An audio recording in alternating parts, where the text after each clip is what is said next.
Hello and welcome to another edition of the Badminton Europe podcast. I'm Mark Phelan here once again for Badminton Europe, and joining me is Kirsty Gilmour. Kirsty, of course, Commonwealth silver, European silver, and certainly one of Europe's top women's singles player. Kirsty, thank you for joining us. No problem. So many silvers. So many silvers. You know what? We're going to get to that. Okay. That's kind of on my list for so many silvers, but you know we'll get there. I don't want to overpower you too much just yet. Let's go. Let's start at the beginning, Kirsty. This is an interview I've always wanted to do. Really, sit down and talk to you about your badminton, the evolution of Gilmour as we know you, and where you are now and where you want to go from here. You know, back as a young girl in Scotland. What was it like growing up in Scotland and you know deciding to focus all your energies on badminton? Yeah, it was kind of like a natural progression for me. I tried all sports. Like I was actively encouraged by my whole family just to, if you fancy do it. I mean, I've tried karate. What else were you good at? Football. Football was your thing. If it wasn't badminton, it would be football. Okay. For sure. And yeah, my dad was like a national junior coach for kind of under 15, and then I got dragged along to those sessions and didn't really take part in the badminton until a bit later on. But I've probably been hitting a shuttle since I was about 4. Yeah. So I've got a good 20 years in this sport behind me already. Yeah. But yeah, no, I just naturally progressed, and then I started playing a bit more casually, and then it got a bit more serious, and then when I went to high school I went to the Glasgow School of Sport, and that's when I had to kind of drop the rest of the sports and kind of focus in on badminton. How did that fit in, or you know, around school and things like that? Were you a studious type of person in school, or was it go to school? School was a means of getting to sport. A bit of both. I think I'm blessed that I retain information relatively well, but then I do have a good work ethic, so I did study a fair bit. I've got, I would say, decent exam results that allowed me to go directly to university. So a little bit academic, although I'm sure I could apply myself a bit more in that respect if I really wanted to, but it's always just been a means to sport for me. So yeah, the way it works with school and sport, it was you do slightly less exams than the regular pupil, so it allows you for more sport. It's good. Coming up through the ranks in Scotland, who were the ones you looked up to? There was no one like really specific that I kind of modelled myself on, more just kind of taking little bits of do's and don'ts from other people. I think Scotland are kind of blessed with sports stars that are underdogs. So there's really good, maybe that's where I get my scrappiness from, that's just you know ground into you from a young age. You know, anything's possible, but I wouldn't say there was like one kind of established sports star that I was like, I want to be that. It was more just like I want to do that, but I want to be me. Yeah, okay. The way it stands now, you know, you are that icon in Scottish badminton. There's lots of kids coming along that will look to you. We see it when the Scottish Open is on. These kids everywhere looking for a piece of you. Is that something that sits well on your shoulders? I really enjoy that part, and I don't see it as a bad or negative or like pressurizing thing. I think I would have loved to have had that you know person to engage with when I was younger. So if I can be that person for the younger generation, then great. I think we're at such a good point in the sport where that's possible with like social media and things like that, which we didn't necessarily have when I was growing up back in the day. But yeah, my friends like to kind of take the mick a little bit. It was like, you're such a celebrity within the Emirates Arena once a year at the Scottish Open, but it is a really, really nice feeling to have that engagement with the younger people. Of course, the Scottish Open, as you said, you know, they need to rename it almost the Kirsty Gilmour Arena, because it is your place and you've won it. What was it like to get that monkey off the back? Just sheer sweet relief, especially because I won that first set 3 times. Sorry, Mia, but those were all in, and she knew the first one for sure. Okay. No, I'm joking. But just sweet relief and happiness, and maybe some people plan for when that happens, and they plan a little celebration. I think you could tell from my celebration I did not know what to do. I hadn't thought to that point. I was just thinking, I have to do this thing now, and we'll see what happens. And my celebration was not planned in any way. The Emirates Arena is a vast expanse of a building, bigger than most of the arenas you play in. Are you comfortable in those big arenas, or is it is a smaller, more intimate arena better for Kirsty? They have their pros and cons, and Emirates is a particularly big one, but I seem to like it. I think you do just become so used to playing in a certain space, and that maybe sounds silly to people that maybe don't play badminton or just spectators, but each arena is so different to the other. And I remember speaking to some of my friends that are swimmers, and they're like, "This is a really fast pool." I'm just like, how can it be a fast pool? But then if I say it's a really slow haul, they're like, how can it be a slow haul? But it is.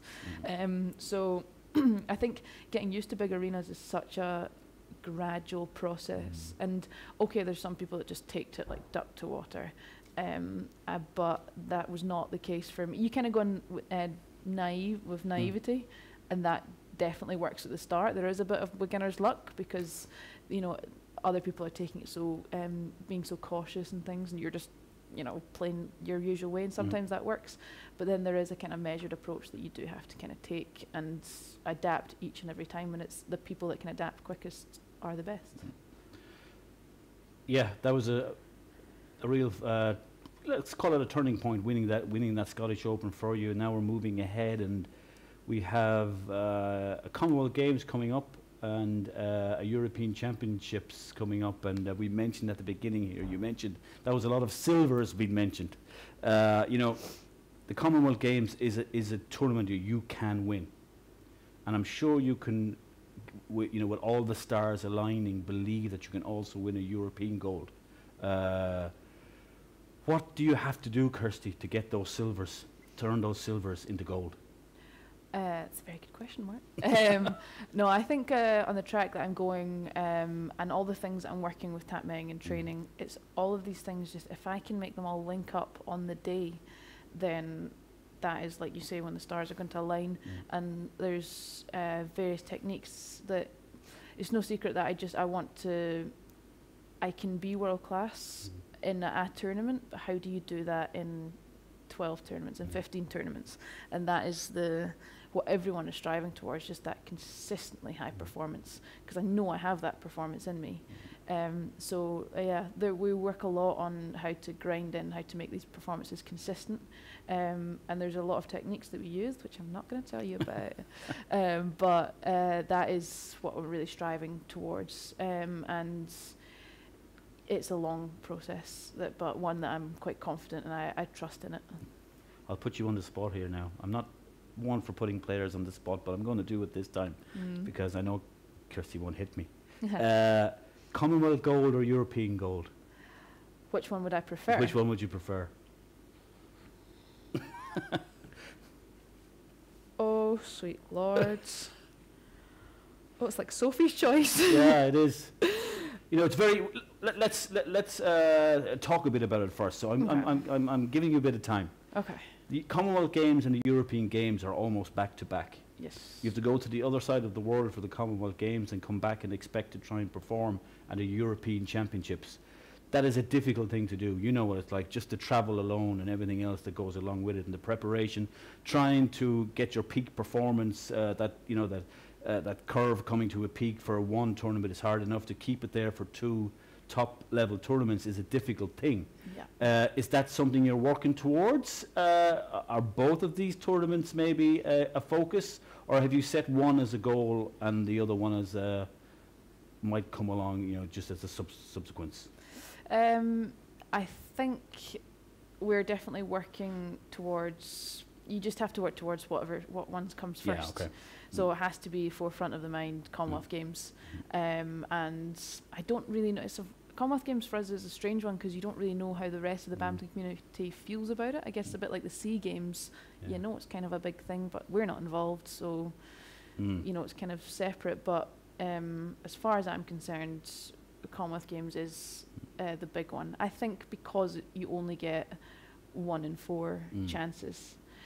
So gun to my head, Mark, if I had to say European gold or Commonwealth golds, just because it's more of a rare thing, I'll go Commonwealth. Okay, yeah. Yeah. Yeah, that's fair enough. I would ask you that question again when you retire, because I wonder which one would you like to be introduced most as? Say in a public arena as public speaker or something like that, European champion or Commonwealth champion. It's amazing how that might flip in certain circumstances. But that aside, Commonwealths, and let's see what happens in the Europeans thereafter. Yes, Yeah, absolutely. for sure. We know you as a player. We see you as this gutsy fighter on court, off court with the media. You always present yourself with a smile. It might have been a bad match, but there's many players who you would look at and you'd go, well, I'm not going to ask him that question today. But anytime you come to a mix zone or anything, you always carry yourself well, and that's obviously a credit to you. Obviously, the way you work and your upbringing and so on. And but what's private Kirsty like away from the mix zone, away from the court, away from badminton? What floats your boat off the court, and what do you look forward to doing when the badminton racket's been sort of put in the press of an evening? Apparently, I'm quite laid back outside of badminton. Okay. When it comes to badminton, not so much. Okay. That's why I think me and Tap Meng work really well, because I just coined this phrase earlier today. He's a mixture of like Yoda and Rafiki. So he's kind of the chilled one and I'm the highly strung one when it comes to badminton. But then my friend said that when I met their parents the other day, they were like, oh, Kirsty's really nice. And then they saw me playing, it was a few months ago, they saw me playing Scottish Open or World Champs, and they were like, Kirsty is not the same person. So there's it is kind of like your stage personality and then your off-court personality. But no, I just recently I haven't had much time to do hobbies or whatever. But films and just hanging out with friends. And my vice is probably like food. Okay. Not like junk food or bad food, but I just really enjoy food and coffee and new things and new restaurants and that kind of thing. It's something I'm really into, but I hate the phrase foodie. Don't call me a foodie. I hate that. Don't call her a foodie. Remember that one. I just really love food. You actually mentioned something there to me, and it's just a question that I hadn't even thought about bringing up, but you mentioned your coach. You've had a number of them in your time as Scottish number one and coming up, and you've always been able to develop a healthy working relationship with them, whoever they may have been. And I'm kind of thinking of 2 or 3, going back in my time knowing you. Do you find that a good thing? It's good to, okay, it might be something that's out of your hands. A coach comes, a coach goes. Badminton Scotland employ a new one. You have to find a way to work. But do you consider yourself being lucky with the coaches you've had to work with? Definitely. Each coach I've worked with has brought something new, and I think probably each time you initially start working with a coach, because they bring so many fresh ideas and fresh eyes to your game, you develop super fast, and then there's sort of a plateau period where you're kind of grinding in all that new work and trying to make it autonomous rather than so conscious. So each coach I've worked with, so I guess the 3 major ones would be, 4 if you go like my uncle, and then Yvette Yunlo, Chris Brule, and now Tap Meng. So they've all brought something new, something different, something that gives me an edge. And I've enjoyed working with each of them in different ways. They're all completely different people. But like you say, I managed to have a good kind of working relationship with each of them. Post Rio, you had this injury and you had some time out of the game, and a tough time, because I remember seeing you at the Scottish Open, and you were there. I think that's the one after you. Were you playing in that one? No. 2016. You missed Scottish one. Open. Yeah, because of injury, but you were still doing all your stuff in the Emirates Arena. But was that difficult period, or do you look back on it now as a positive period? It was a strange period because I remember my dad asking me just like, you know, what happens if you don't come back from this? I'd never even thought about it. Like, it was just, I have the operation, I'll do the rehab, and I'll be back on court. Like, there was no other pathway. I hadn't even considered, you know, like, what if this is never better? So yeah, it was an interesting. It made me stop and think. Where before I was kind of ploughing on, but it was like interesting in that I saw how much goes on behind the scenes of a tournament that players don't normally get to see. People putting in like 15, 16 hours days, just, you know, not eating, and because there's so much to do, and there's walkie-talkies, and there's all sorts going on. So that kind of opened my eyes to that side of things. But oh my goodness, I would rather be a player than be behind the scenes. It kind of gave me a little, you know, shake in that, like, you better get back to playing, because you're not ready for this part of life. The kind of, well, they are real jobs. Badminton is a real job also, but you know, that kind of side of things, I'm not ready to go into that. So it kind of gave me like a reality check. Yeah, like, and you're gonna you know, get the time out of the game. You know, we all have to keep going and do what we do every day to make ends meet and to live, etc. But that time out of the game, you know, in hindsight, did you probably need it? While injured, maybe, okay, you were working hard in rehab, but was it a good rest period, downtime, and then build back up again thereafter? Yeah, I really do think so. Just to see what life outside of badminton's like, just life outside of training in the morning, lunch, training in the afternoon, dinner, sleep. Yeah. Outside of that rigid routine, and I think that is the thing that's, you know, it sounds very regimented, and it is very regimented, but it's also the thing that when it goes away, you miss the most. Like, I couldn't imagine, just like, say I had to call time now, wake up on Monday morning and just be like, well, what am I going to do with my day? Because we have so many, like, they might sound like silly, small, tiny goals, to, like, you know, spin your net shot more. Okay. Something like really stupid like that. It sounds stupid, but it's what gets you out of bed in the morning. So yeah, without that, I don't really know what I would have, and I wasn't ready for that prospect. Yeah. You are trained in media. You have a media background, so we share that interest and love of stuff like that. Is that something you wish to get into down the line? And just explain to us a little bit about that media background and what you have done, where you studied, and what has led to. Yeah, so I went straight from high school just straight to university, University of the West of Scotland, and I studied filmmaking and screenwriting, which I really, really enjoyed. And then, yeah, like you say, when I had my injury, I kind of made a point of doing my rehab and focusing on that stuff, but also, like, you know, getting some work experience also, because when else am I going to have the time if not in the 4 months where you're not on court? So yeah, I you know, made some really good connections with some people that established like TV companies and newspapers and things, and I really tried to put some time into cultivating those skills that I hadn't really used since university. I maybe use presentation skills and things occasionally, but you know, writing to a deadline and TV presenting skills and things like that, it was something I hadn't really tapped into for a few years, so it was really nice to kind of make some headway in that, and then it's always something that I can put to the side, focus on my badminton, and then kind of come back to. So it was really nice to invest some time in that sort of side of things. And after dipping your toes into it, which area of the, you know, the media that you got to experience kind of floats your boat? I quite like the kind of controlled studio production side of things. but I don't have like a specific role in mind. I would just kind of see where it took me, but it is definitely an area that I would look to go into after my many more years on the badminton court. Yeah, for sure. And we'll start to wrap this up now, Kirsty. I just want to ask you about your club badminton. You've been playing in France for many years now, and you're a member of the Chambly family there.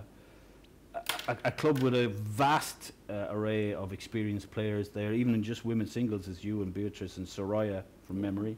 You know, what a lineup of women's singles alone to choose from. And I know you switch and chop and change depending on your commitments or whatever it may be. What is it like in the Chambly family? French badminton is on a high. We know that as a whole. They've got huge numbers of people playing. And how has it been for you there? I mean, I think I've been at Chambly for 7 years now. 7 years, my something goodness. like that, yeah. And I think just the way that Patrice Lanois, the club manager, has done it, he's just... I've never signed a contract for Chambly. I've never signed a piece of paper. It just works solely on trust and just the way you're treated, and the quality of the league is slowly built each and every year.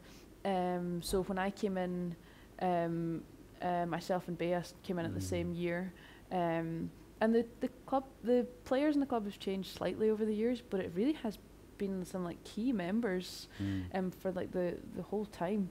And it's just, I've seen the league grow and adapt and change and build, and the quality's gotten higher. And thankfully, we've still managed to hold on to the top spot for the last few years. And we're coming to the end of this season, and we're in a pretty good position. But it's just it's a really good, nice environment to play badminton in.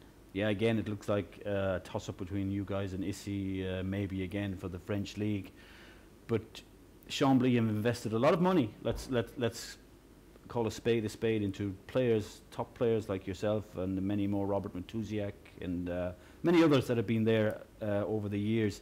But as the European Championship, Club Championship, has eluded them, and I know that it's a goal for that club. Issy kind of have taken it for the last 2 years after failing to win.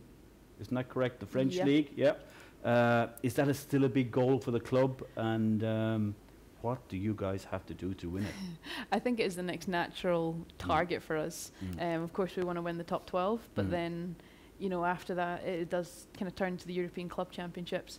And I've competed for Chambly for 7 years, but I think I've only done maybe 3 European Club Championships or something, just through clashing with other tournaments and things, and having a broken knee and things. So it has, I've not maybe participated in as many as I would have liked.